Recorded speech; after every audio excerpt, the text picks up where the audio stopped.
नमस्कार, मैं वीरेश सिंह ITI के टॉक शो में आपका एक बार फिर से स्वागत है। आज का जो मुद्दा है या जो आज का जो सवाल है वो बहुत सारे स्टूडेंट का है और कुछ जो है तो संचालकों का है। तो मैं आज जवाब देने के मूड में नहीं हूँ, मैं आज जवाब जो है तो लेने के मूड में हूँ।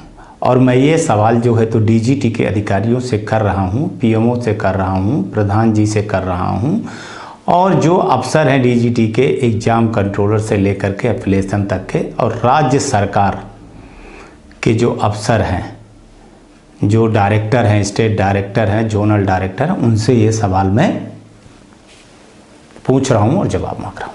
तो पहला सवाल अगर हम सबसे पहले ले लेते हैं संचालकों का, देखिए क्या कहते हैं संचालक लोग, क्या पूछते हैं। चलिए, हमारे ऐसे स्टूडेंट हैं जिनकी CVT पोर्टल पर फीस जमा कर दी थी लेकिन MIS में नाम ना होने के कारण एलिजिबिलिटी पूरी नहीं हो पाई है। क्या ऐसे छात्रों को एग्जाम में बैठा देवें या नहीं? ये पहला सवाल है DGT के एग्जाम कंट्रोलर से। चलिए दूसरा सवाल ले लेते हैं।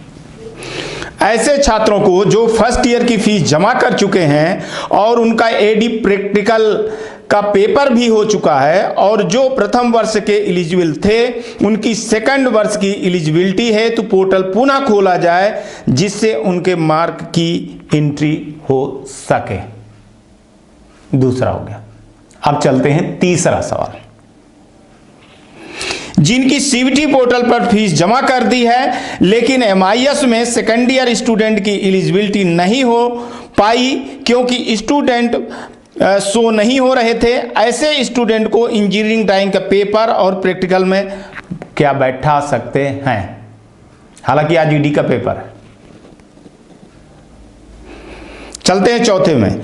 जब परीक्षा की गाइडलाइन में जो छात्र जिस संस्था का है उसी को परीक्षा सेंटर बनाया है तो अन्य सरकारी संस्थाओं को क्यों परीक्षा सेंटर बनाया गया है? हमारे बच्चे 35 से 40 किलोमीटर दूर परीक्षा देने जाएंगे, यह नियम के विरुद्ध है।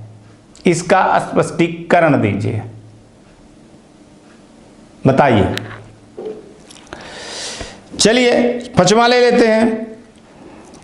ये एक सुझाव है कि एक प्राइवेट ITI का प्रिंसिपल और एलिजिबल स्टाफ दूसरे ITI में ED और प्रैक्टिकल के एग्जाम के लिए एलिजिबल नहीं होता।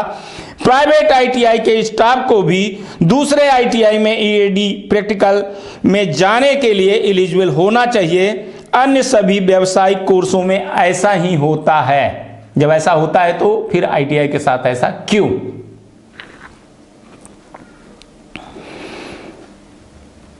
एक और सवाल है कि ITI में सेशन 2020 में MPSSD पोर्टल पर लिस्ट ऑफ एडमिट ट्रेनिंग टेट वाइज में स्टेटस पेंडिंग फॉर अप्रूवल दिखा दे रहा है। तो अनुरोध है कि इसका समाधान करें ताकि वो अप्रूव हो सके। इस पे भी जवाब मैं मांग रहा हूं। एलिजिबिलिटी के लिए ओपन किया गया बट अप्रूवल ही नहीं हो पाए, स्टूडेंट को एलिजिबल कैसे किया जाए या कैसे सबमिट किया जाए, यह भी सवाल उठता है। अब आ जाते हैं स्टूडेंट पे। तो स्टूडेंट क्या बोल रहे हैं? स्टूडेंटों का सवाल तो इतना है कि मैं सुबह से अगर सवाल करते जाऊं तो शायद जवाब न दे पाए, लेकिन कुछ मैंने सवाल लिए हैं। तो एक स्टूडेंट कह रहे सर सेमेस्टर का रिजल्ट कब आएगा? वो 2017 के हैं। दूसरे स्टूडेंट बोल रहे हैं कि सर 18-19 में फर्स्ट ईयर का एनुअल बैक रिजल्ट अपडेट नहीं हुआ है, बताइए। 18-20 का सर सेमेस्टर वालों का रिजल्ट आज 10 दिन से साइट पर है लेकिन result will be declare shortly but अभी तक नहीं दे रहा है, बताइए। सर 2019 में मेरा बैक लगा एक सब्जेक्ट में तो हमारे एग्जाम वापस लीजिए जल्दी से जल्दी, तो ऐसा हम लोग चाहते हैं। 2019 में बैक लगा इनका एक सब्जेक्ट में, तो उनका एग्जाम जल्दी से करवा दीजिए। सर मैं 2018-2020 सेशन में फिटर का स्टूडेंट हूँ, 1 ईयर बैक का रिजल्ट आया लेकिन सेकंड ईयर में का नहीं आया है, यूपी स्टेट से हूँ, बताइए कब तक आएगा, बताइए।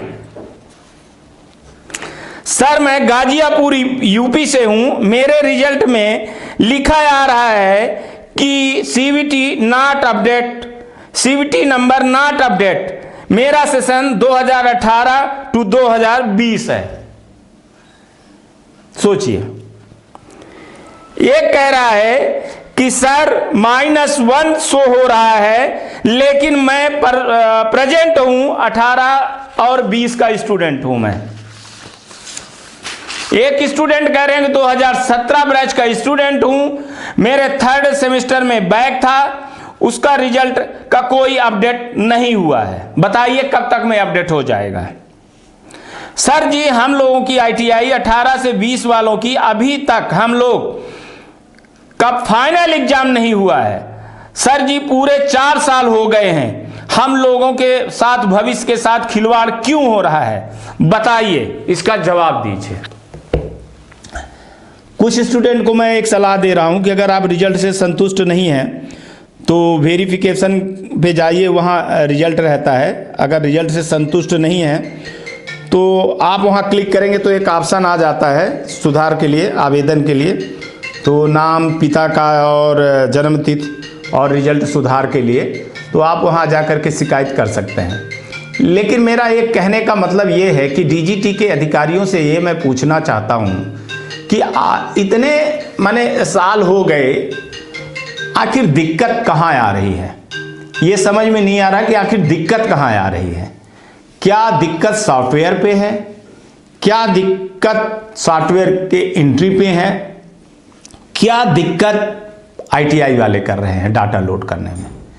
आखिर इसका समाधान कब तक में हो जाएगा, ये नासूर बनता चला जा रहा है। स्टूडेंट की जो रुचि है वो अब आईटीआई से हटने लगी है। ऐसे में आप लोगों को कुछ करना पड़ेगा। अगर आप कुछ नहीं करते हैं तो बहुत बड़ी दिक्कत खड़ी हो रही है और बहुत बड़ी दिक्कत आगे चल करके खड़ी होगी। अभी भी फोन बज रहा है, स्टूडेंट सुबह से हर मिनट पे मेरे को ये जानकारी लेना चाह रहे हैं कि सर बताइए हमारा रिजल्ट अपडेट क्यों नहीं हो रहा है, 0-0 आ रहा है, किसी के रिजल्ट में जो है तो पुराना ही रिजल्ट आ रहा है। काफी दिन हो गए हैं, आप लोगों से जवाब मैं मांग रहा हूं, आप हमको जवाब जो दिए हो उसमें आप कह रहे हो कि मैंने स्टेट से डाटा मंगवाया है और डाटा मंगवा करके मैं जल्दी से जल्दी कार्रवाई करूंगा। लेकिन इतने दिन हो जाने के बाद भी ये बताइए कि ये क्यों नहीं हो रहा है सिस्टम पे, आखिर दोष किसका है। छात्र परेशान होते चले जा रहे हैं, बराबर फोन करते चले जा रहे हैं, लेकिन जवाब कुछ मिल ही नहीं रहा है। तो आप लोगों से अनुरोध है कि जो आज मैंने सवाल किया है उसको लगता है कि 1 हफ्ते के अंदर 20 तारीख के अंदर सॉफ्टवेयर आप अपडेट करके सही जानकारी दें। ये डीजीटी के एग्जाम कंट्रोलर से मेरा निवेदन है कि आप ध्यान पूर्वक से मेरा ये वीडियो देखिए, मेरे जो प्रश्न हैं उनको समझिए। मैं आपको ये प्रश्न भी भेज दूंगा, मेल भी कर दूंगा, इसका तुरंत से तुरंत जो है तो निराकरण किया जाए। आपसे यही अनुरोध है। आज तक के लिए इतना ही, आगे फिर किसी मुद्दे के साथ में आएंगे। तब तक आप लोग अपना ध्यान रखिएगा, ख्याल रखिएगा, आसपास सफाई रखिएगा, पानी की बचत करिएगा, पेड़ पौधे लगाइएगा। ठंड में अगर किसी के पास कपड़े नहीं है गरीब को, तो उसको कपड़े दीजिएगा। ये आपका ITI टॉक शो है, आप देखते रहिए। जय हिंद, जय भारत, नमस्कार।